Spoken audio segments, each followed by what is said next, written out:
Top 10 class abilities, you say? How can you measure that? Well, when I first had the idea for this video, I wanted to make another sarcastic list like I did with the top 10 classes video, and just put priest abilities as all 10 slots. But then I decided, what if I do this video for real? What would determine which skills are better than others? And with that, I made this list. Each ability is on here for impacting the game in one way or another, or just for being super OP. Number 10 is Shadow of Death, considered one of the most annoying abilities in the game and only existed for one patch. Shadow of Death was a DK unholy talent that would bring you back to life when you died, kinda like a shaman's Reincarnation, but only lasted for 45 seconds, and you got your own special action bar with ghoul abilities, like leap and a stun, so you could get a revenge kill on someone pretty easily by just exploding in their face. The thing that made this particular spell really annoying was that it worked in arenas, and Death Knights had a handful of super overpowered spells in addition to this.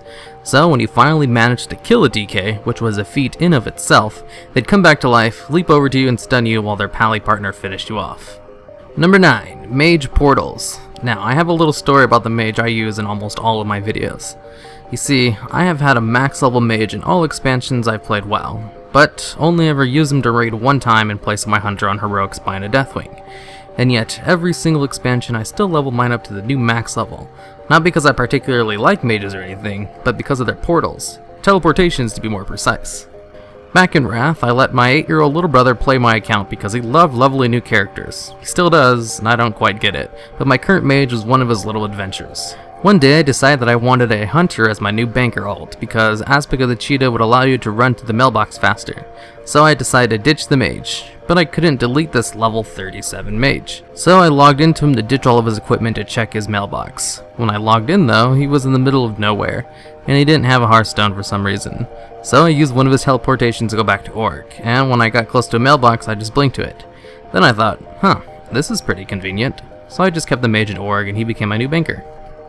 Having a mage as a banker is the best. You can go meet anyone who's selling things in trade chat for less than the auction house prices, and you can blink to and from the mailbox. Plus, portals give you so much freedom and travel that you don't even realize how much you use them until you play another tune. And the ability to have your Hearthstone set somewhere convenient is just another added benefit. Number 8, Atonement. Now, I'm a little biased putting this on the list considering I've played a Disc Priest since Wrath, but I've also healed on every other healer in the game. I got our guild's first Heroic Spine of Deathwing kill by switching to my Shaman, got our first Heroic Ultraxian kill by solo healing it on my Pally, and got to a 1700 rating arena with my Resto Druid. So I know a thing or two when I say Atonement is amazing compared to the other heals. Or was amazing considering the major changes Blizzard is making to it in Warlords, since they themselves admitted that Atonement was too good. What is Atonement? All you non-healers might be asking. Basically, when I hit with one of my spells, 90% of the damage will be turned into a single heal that will heal the lowest health target within 40 yards of the boss. It's the best smart heal in the game, can be used consistently, and has the largest range of any other heal spell while also healing for a hefty amount on top of all that. Number 7 is Reincarnation. To this day, Shamans are still the only class with the self-res that doesn't activate the battle res timer. Sure, Warlocks have Soulstone, but that's just a glorified rebirth. Shamans, however, can bring themselves back to life on a super short 30-minute cooldown, so maybe once every 4th boss attempt. That's still better than its first form when it had an hour-long cooldown and gave you res sickness. If there was an award for the most convenient spell in the game, I'd give it to this gem because of how many times the bad person my raid group was the Shaman. Oh, Shaman died again. Can you onk? Cool, do that so we don't have to waste the res. I'll bubble you. Number 6, Bloodlust. Bloodlust and the Alliance counterpart Heroism were first put in the game in BC. The spell gave 30% haste to everyone in the Shaman's party, but not the raid. It had a 10-minute cooldown, lasted 40 seconds, and did not give a Sata debuff, meaning as long as you had the cooldown available, you could use it and gain its effect. Because of this, many top rating guilds stacked Shamans in the raid and just swapped the Shaman to the group of the DPS, popped Bloodlust, and then swapped him back to the original group. With enough Shamans in your raid, you can have Bloodlust up 100% of the time on your group with Warlocks and Shadow Priests. Then in Wrath it was changed into the Bloodlust we know today. The 10-minute Sata debuff and became raid-wide. All raids still need this buff in order to kill bosses, but mages and hunters can bring the buff as well. Number 5, Cyclone. Cyclone, the holy mother of PvP CC. When it was first introduced in BC, it functioned like a mini portal. Once you were inside the Cyclone, it was like you didn't exist anymore. Your partners lost their buffs you gave them. Short-term buffs on you still continued but did nothing. It can't be dispelled, the PvP trinket didn't work on it, and hell, Cyclone was immune to itself. You have to wait for Cyclone to finish before you can reapply it. It wouldn't be an exaggeration to call this the best PvP CC in the game. Number 4. Titan's Grip. The ability to dual-wield two-handed weapons, a skill only available to Fury Warriors. Why Titan's Grip, you might ask? Well, two-handed weapons typically have more than twice the stats of a one-handed weapon. Two-handed weapons are typically slower and therefore will make skill based on weapon damage hit very hard. Two hands generate more rage than one hands, and wielding two-handers is the coolest thing ever. Number 3. Power Word Barrier. Currently the best raid cooldown in the game, and that's after its nerf. I'm not even exaggerating when I say top guild stacked Dispriest just for this cooldown, because that's exactly what they did.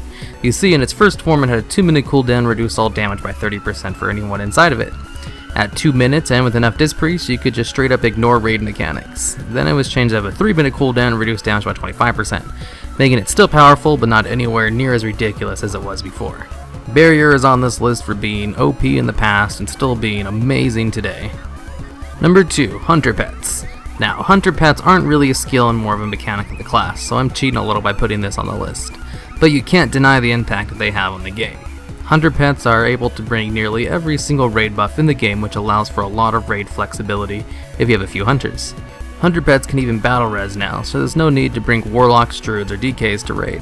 They can bloodlust, so you don't need a Mage or a Shaman, and before Blizzard mess with their taunt, could become an emergency tank if your main tank kicked the bucket. When I still raid on my hunter, I can't tell you how many times we were able to down a boss thanks to a quick sop to a turtle and becoming the emergency tank. But it was probably about at least 3 times. Alright, number 1 on the list, Reckoning. Reckoning, without a doubt, was the most overpowered spell ever put in the game. You see, during the Burning Crusade pre-patch, they gave Pallies this new little move called Reckoning, where whenever the Pally was hit with a crit, he would gain 1 stack of Reckoning, which gave the Pally an extra attack on the next time he hit. But Blizzard forgot to add a cap to the amount of stacks you could get, and neglected to give the buff a duration. So you could stack up an infinite amount of Reckoning stacks by letting a rogue hit on you while just not attacking back. Then kill whatever you hit next. After this video of a Pally soloing a 40-man world boss, Blizzard hotfixed the ability within 24 hours. And that's it. I made this list with the knowledge from my history of class skill videos and a little research. There are a couple other really good abilities I wanted to include in the list, but I ultimately decided on the ones for one reason or another.